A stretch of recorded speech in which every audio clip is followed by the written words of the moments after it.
So this is another model. It's an Aboriginal model down in Australia. It's called the 8 Ways of Learning. And if you kind of see this circle up here, that circle really displays that interconnectedness, right?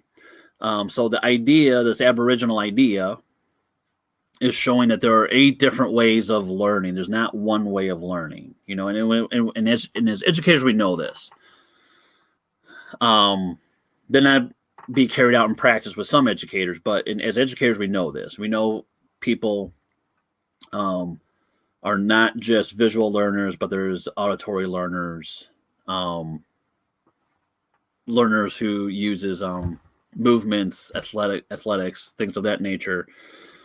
And so this 8 way of learning is really trying to interconnect not just 2 things, but as much of these 8 ways as possible.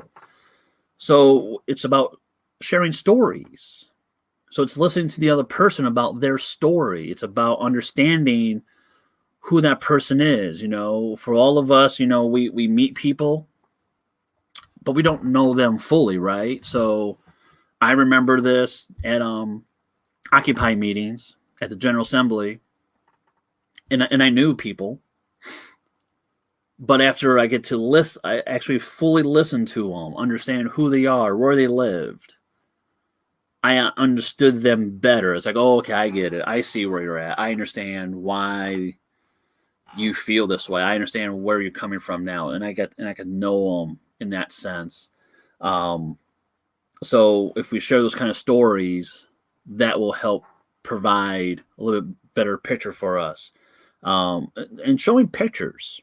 There's something that's lost sometimes about using imagery and art and everything about understanding things. So if we show pictures as pathway of the knowledge, then we can utilize that visual piece to also understand things. How do these things work? If we're talking about housing rights, let's show a map of where people are at, as well as the housing situation, or food deserts. Here's where the food deserts are at. So let's show it. Let's show people about that. And again, the nonverbal. We see, we think, we act, we make things without words. And this is another creative way. Of maybe doing zines or doing an art piece, a performance piece. Music. We can do things without having words, because sometimes we don't have the words to express the things we want to do, and so there's times that we need to be doing that. And that goes with the symbols and images and everything. Land linking is important in this piece, and we don't do this a lot.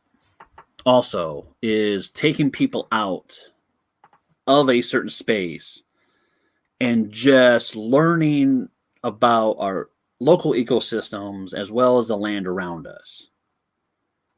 So if we think about it, what if we're talking about food deserts, how about at the next meeting, let's just go to an area and then start walking where these food deserts are at and see it. It's one thing to say it. It's one thing to intellectualize it. It's one thing to see on a map, create a map. It's one thing to do that, but actually see it. Invisibly see homes and saying, okay, so let's talk about this now. Let's talk about how far these people have to go. Let's now listen to what's happening and everything.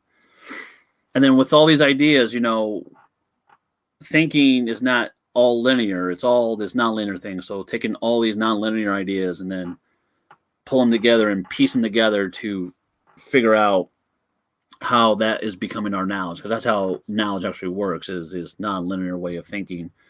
And try to work from certain parts that we are watching and doing and everything, and then how does this all work within the community and everything. So with all these 8 ways, we can connect, as you can see in the circle. We can connect them in so many ways, and it doesn't have to be just one way. It could be multiple ways. It may work one day, next way maybe a whole different thing. that's the beauty about this pedagogical model is we can really do things in a very deconstructed way to provide knowledge. The next slide.